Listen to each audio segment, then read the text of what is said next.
Chairman Cole, Ranking Member McGovern, thank you for the opportunity to testify on H.Res. 863. For nearly a year, the committee conducted comprehensive investigation into the causes, costs, and consequences of our border crisis, producing 7 separate reports totaling more than 400 pages. Our members visited multiple sectors of the southwest border and heard from law enforcement and everyday Americans affected by this crisis. We held multiple hearings with a variety of witnesses, including former senior DHS enforcement officials, states attorneys general, as well as victims of Secretary Mayorkas' crisis. Impeachment is a tool the framers wrote into the Constitution to deal with the gravest situations, like the one we have today, where the lawless actions of a cabinet secretary have led to the chaos and destruction across our land. Our investigation and impeachment proceedings resulted in 2 articles of impeachment. Article 1 charges him with willful and systemic refusal to comply with the law, and Article 2 charges him with the breach of public trust.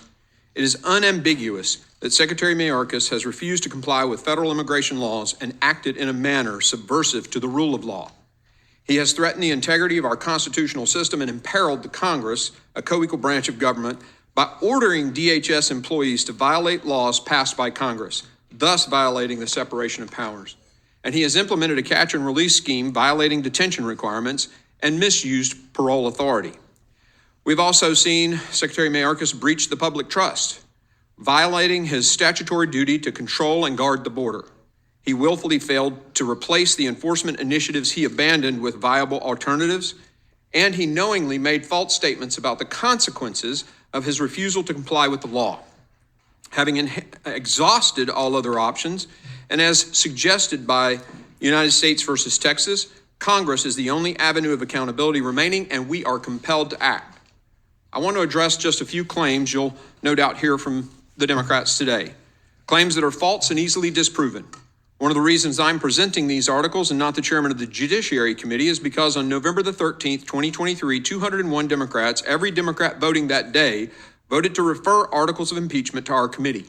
Additionally, we gave Secretary Mayorkas multiple opportunities since August to defend his record. Each time he delayed and evaded. We ultimately offered to take written testimony from him. He decided to respond at 4:48 a.m. on the day of our markup.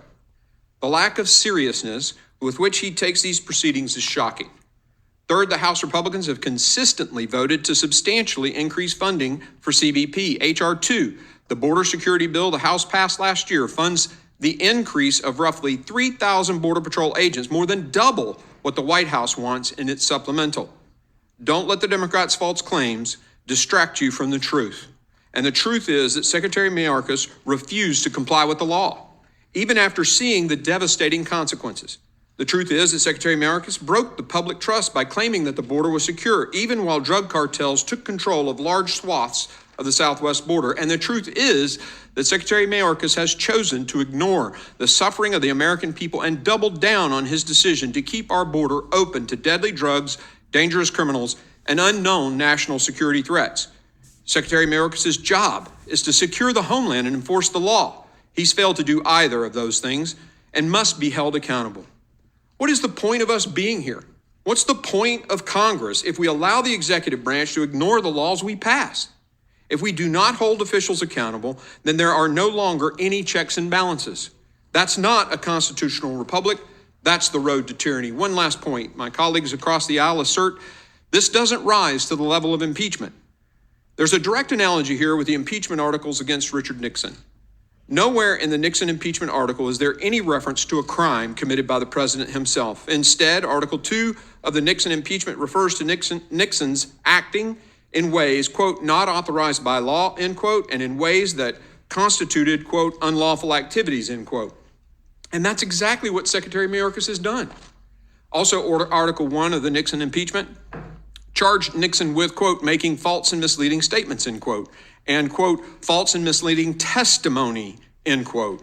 And they conclude he, quote, acted in a manner contrary to his trust as president and subversive of constitutional government, end quote. Again, that's exactly what Secretary Mayorkas has done. The case is compelling. The evidence is indisputable. The moment is urgent. Secretary Alejandro Mayorkas must be impeached. Thank you, Mr. Chairman, and I look forward to your questions.